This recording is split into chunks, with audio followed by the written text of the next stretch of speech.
Selamat malam saudara sekalian. God is good. All the time. God is good. Baik, kita akan belajar bersama-sama rahasia kebahagiaan. Kita telah belajar kemarin bahwa Alkitab adalah sumber kebahagiaan. Alkitab ini Tuhan sudah berikan kepada kita supaya kita dapat berbahagia. Nah, kalau kita belajar kepada Alkitab ini, maka kita akan dapatkan akan rahasia kebahagiaan tersebut. Nah, apa yang bisa membuat kita boleh berbahagia? Kita boleh bersama-sama belajar malam hari ini. Kita tahu bahwa setiap manusia mencari akan kebenaran, kebahagiaan. Tidak ada seorang pun yang tidak mencari kebahagiaan. Tetapi ada yang katakan bahwa ya kebahagiaan adalah tergantung kepada uang. Itulah sebabnya lebih banyak uang, ya maka kita dapat lebih berbahagia. Tidak heran ada seorang miliuner di Sacramento yang mengatakan bahwa semua perkara dapat dibeli dengan uang. Dan apakah yang dia buat? Dia masukkan dalam surat kabar harian di Sacramento. Dan dia katakan di sini, kalau saja ada yang bisa menyebutkan satu perkara yang tidak bisa dibeli dengan uang, saya siap untuk memberikan $1,000. Wah, dia berikan waktu 5 hari. Hari pertama tidak ada yang datang. Hari kedua tidak ada yang datang. Hari ketiga tidak ada yang datang. Hari kelima di pagi hari datanglah seorang muda. Kemudian datang ke kantornya dan katakan, saya ada beberapa hal yang tidak bisa dibeli dengan uang. Kemudian apa itu? Mana mungkin? Tidak mungkin. Ada, ya baik diberikannya secari kertas, dia lihat, kemudian dia punya kening mulai mengkerut, ya. Kemudian pikir-pikir, dia pikir betul juga, langsung diambilnya buku cek dan dia tuliskan $3,000. Rupanya dia dapatkan 3 perkara yang tidak bisa dibeli dengan uang. Apa itu 3 perkara yang tidak dapat dibeli dengan uang? Ya, senyum sang bayi. Wah, kami coba pujuk-pujuk cucu kami untuk tersenyum, ya susah sekali, ya. Itu tidak bisa dibeli dengan uang, saudara-saudara. Kita mau supaya cucu kita senyum, ya, tetapi sering juga tersenyum, dan tidak dibayar dia senyum, ya. Saudara-saudara, senyum sang bayi tidak bisa dibeli dengan uang. Kemudian masa muda yang telah berlalu tidak bisa dibeli dengan uang. Kemudian kasih sejati seorang wanita. Wah, wanita yang sejati, ya. Ada juga yang mungkin tidak sejati, tetapi kasih sejati daripada kasih seorang wanita dikatakan itu tidak bisa dibeli dengan uang. Saudara-saudara sekalian, kita lihat kalau begitu, ini merupakan perkara yang tidak bisa dibeli dengan uang. Bahkan banyak sekali yang tidak bisa dibeli dengan uang. Satu waktu saya masuk di ruang praktek dari adik ipar saya. Kemudian saya dapatkan satu daftar. Wah, apa yang dapat dibeli dengan uang?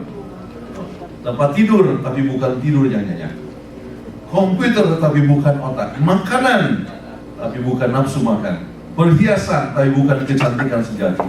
Rumah, ya, bukan rumah tangga bahagia. Obat, tapi bukan kesehatan. Sesuatu yang mewah, tapi bukan peradaban. Tempat penghiburan, ya, bukan kebahagiaan. Seks, tapi bukanlah kasih yang sejati. Saudara-saudara sekalian, satu waktu saya suka baca di surat kabar, artinya majalah, dan saya dapatkan majalah Reader's Digest, ya. Dan saya dapatkan di sini tentang satu artikel sepasang suami istri yang sudah mulai bertengkar. Dan waktu mereka bertengkar, mereka sudah mulai historical, ya, bukan histeri, ya, tapi historical, ya. Historical mulai keluar sejarah masa lalu. Kemudian apa yang dikatakan oleh wanita ini, saudara-saudara, ya, kalau bukan karena uangku, TV berwarna ini tidak berada di rumah ini.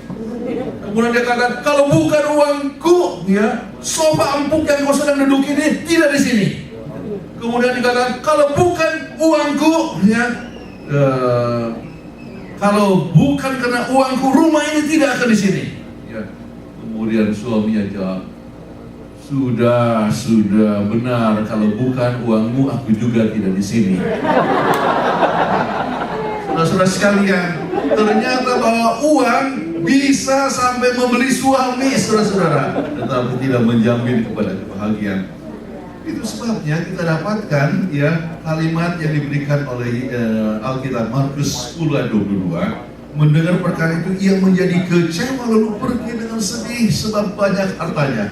Jadi dia sedih walaupun banyak hartanya. Saudara-saudara sekalian, walaupun Anda mungkin banyak US dollar ya, sudah banyak dia punya uang di bank dan sebagainya, tetapi kalau Anda punya uang yang banyak, itu tidak menjamin kebahagiaan. Banyak orang yang seperti ini, banyak uangnya tetapi dia tetap sedih. Kalau begitu saudara-saudara sekalian, kita akan coba teliti lebih lanjut. Apa sih yang menyebabkan kita boleh berbahagia?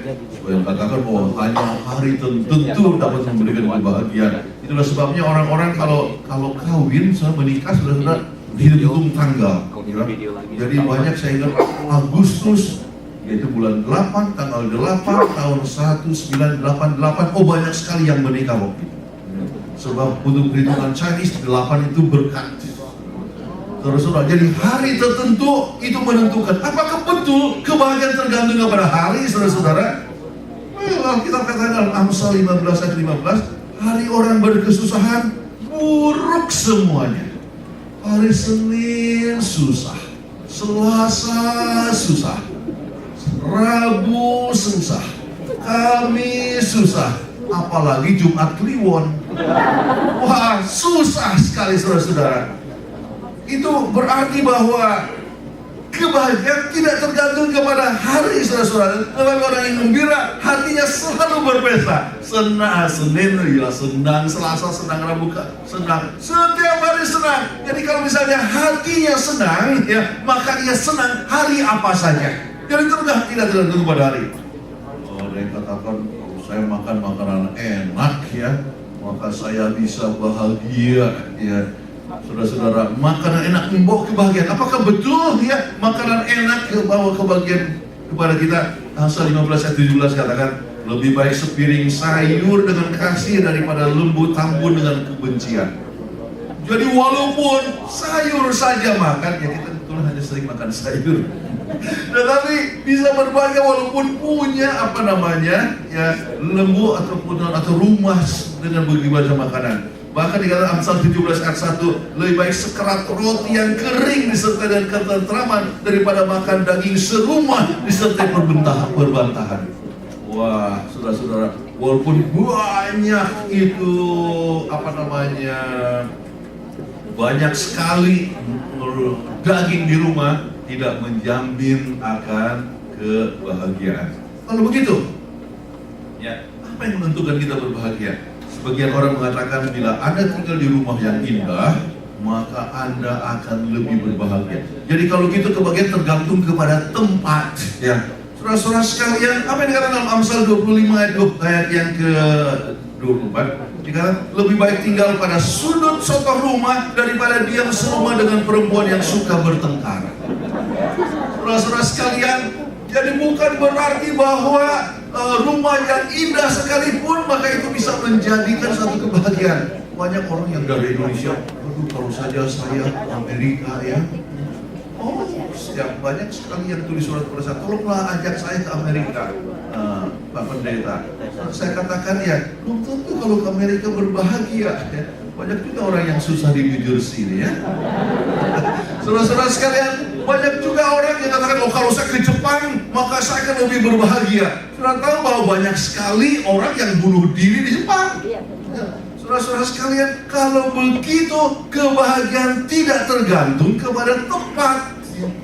Jadi kebahagiaan tidak tergantung kepada uang, tidak tergantung kepada waktu, tidak tergantung kepada makanan, tidak tergantung kepada tempat. Kalau begitu, apa yang menentukan kebahagiaan? Sebab kebahagiaan itu merupakan satu faktor yang penting dalam hidup kita. Bukankah kita semua ingin untuk berbahagia? Betul tidak? Ada yang tidak mau bahagia di sini? Oh, tidak ada yang katakan. Saudara-saudara sekalian, apa yang mempengaruhi pikiran kita kalau begitu? Saudara-saudara sekalian, Amsal 23 ayat 7. Sebab seperti orang yang membuat perhitungan dalam dirinya sendiri, demikianlah ia. Saya sedang dalam bahasa Inggris yang mengatakan, as a man thinks in his heart, so is he. Jadi kalau begitu, Kebahagiaan itu tergantung kepada pikirannya, tergantung kepada hatinya. Kalau dia hati senang, maka ia senang, ia berbahagia. Kalau begitu kita harus pikir, apa yang menentukan pikiran kita? Apa yang mengganggu pikiran kita? Ada satu yang mengganggu pikiran kita. Apa itu? Dosa. Saudara-saudara sekalian, dosa mengganggu pikiran kita. Ya, ini kita harus coba lihat apakah benar dosa mempengaruhi kita. Ya. Apakah benar? Ini satu perkara yang kita coba lihat di dalam misalnya Mazmur 32 ayat 1 sampai 2. Berbahagialah orang yang diampuni pelanggarannya, yang dosanya ditutupi. Berbahagialah orang yang berbahagialah manusia yang kesalahannya tidak diperhitungkan Tuhan. Jadi kalau kita sudah diampuni, kalau dosanya tidak diperhitungkan, dia apa? Berbahagia. Tetapi saudara-saudara, bagaimana kita bisa berbahagia? Semua kita adalah orang yang berdosa, bukan? Roma 3 ayat 20 mengatakan tidak ada yang benar. Bagaimana kalau kita baca sama-sama? Tidak ada yang benar, seorang pun tidak. Wah, apakah itu berarti kita semua tidak bisa berbahagia? Saudara-saudara sekalian, kita harus ingat kalau kita berdosa, ada sesuatu yang telah terjadi. Marilah kita baca sama-sama ini. 2-3, Yesaya 59:2. Tetapi yang merupakan pemisah antara kamu dan Allahmu ialah segala kejahatanmu, dan yang membuat ia menyembunyikan diri terhadap kamu sehingga tidak bisa mendengar ialah dosa. Saudara-saudara sekalian, kita jangan lupa Tuhan adalah pencipta kita. Tuhan itu adalah sumber kehidupan. Tuhan itu adalah sumber kebahagiaan. Tuhan itu adalah sumber damai sejahtera. Tuhan itu adalah sumber kebahagiaan. Kalau kita terpisah dari Tuhan, kita berpisah dari sumber kebahagiaan. Kita berpisah dari sumber sukacita. Kita berpisah dari sumber damai sejahtera. Itulah sebabnya kita harus meninggalkan dosa. Sebab dosa memisahkan kita dari kehidupan. Bahkan dosa yang menyebabkan kita sakit-sakitan. Saudara-saudara, itulah sebabnya kita harus menghindarkan perkara yang dapat membawa kita kepada pemisahan kita dengan Tuhan. Baik, apa itu dosa ya? Kita baca sama-sama. Dosa ialah pelanggaran hukum Allah. Saudara-saudara sekalian, kita ingat apa yang telah terjadi pada saat Adam dan Hawa berdosa.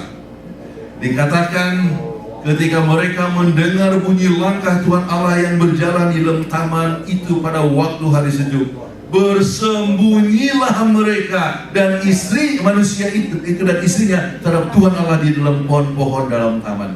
Saudara-saudara sekalian, inilah akibat seorang yang berdosa. Yaitu apa? Menyembunyikan diri, tidak berani berhadapan dengan Tuhan. Saudara-saudara sekalian, kita tidak mau datang kepada Tuhan, menyembunyikan diri. Saudara-saudara sekalian, tidak tahan hidup dalam hadirat Tuhan. Jadi kalau begitu, maka kita harus datang kepada Tuhan kalau kita menghindarkan diri kita dari dosa. Ya, tetapi Tuhan luar biasa. Dalam kasih-Nya sementara manusia itu berdosa, apakah yang dibuatnya? Kejadian 3:9, tetapi Tuhan Allah memanggil manusia dan berfirman kepadanya, di manakah engkau? Hai Adam, where are you? Tuhan mencari manusia. Saudara-saudara sekalian, Tuhan mencari manusia. Dan sepanjang sejarah dunia, Tuhan mencari manusia. Tuhan mengirimkan nabinya, Tuhan mengirimkan rasulnya, Tuhan mengirimkan pendeta, Tuhan mengirimkan orang tua untuk mencari manusia. Tuhan mau supaya kita boleh datang kepadanya. Kenapa? Sebab sering kita mau menyembunyikan diri kita daripada Tuhan. Betapa sering kita lebih senang dengan foya-foya, lebih senang dalam kepelesiran dunia, tetapi kita tidak menyadari bahwa kita makin lama makin jauh daripada Tuhan. Dosa ya telah memisahkan kita daripada Tuhan. Dan bukan hanya itu, saudara-saudara, mempunyai kecenderungan untuk mengikat diri sendiri, kemudian menyakiti akan orang lain, mengambil keuntungan dari orang lain dan sebagainya. Dan banyak orang yang tidak menyadari bahwa dosa manusia menyebabkan ia makin lama makin berpisah daripada Tuhan. Baik, ini adalah satu kisah yang kuno. Saya pikir digunakan oleh Maurice Vanden. Waktu saya dengar khotbahnya tahun 70-an, saya dapatkan rupa-rupanya ada lagi sumber yang menyebutkan tentang ini. Yaitu, mungkin saudara sudah dengar, ada satu hari sang kalajengking mau menyeberang sebuah sungai, tetapi ia tidak bisa berenang. Kemudian dia lihat kepada kodok, ya. Kemudian dikatakan kepada sang kodok, tolonglah antar saya menyeberang sana. Kemudian kodok itu kata, wah kalau saya menyeberang, kamu numpang sama saya, nanti kamu menyengat saya, akhirnya kita sama-sama mati. Langsung kalajengking mengatakan, mana mungkin saya mau mati sama-sama dengan kamu? Tolonglah kita kan mau sama-sama selamat. Jadi sang kodok merasa yakin, maka dia kata, ayolah naik di punggung saya.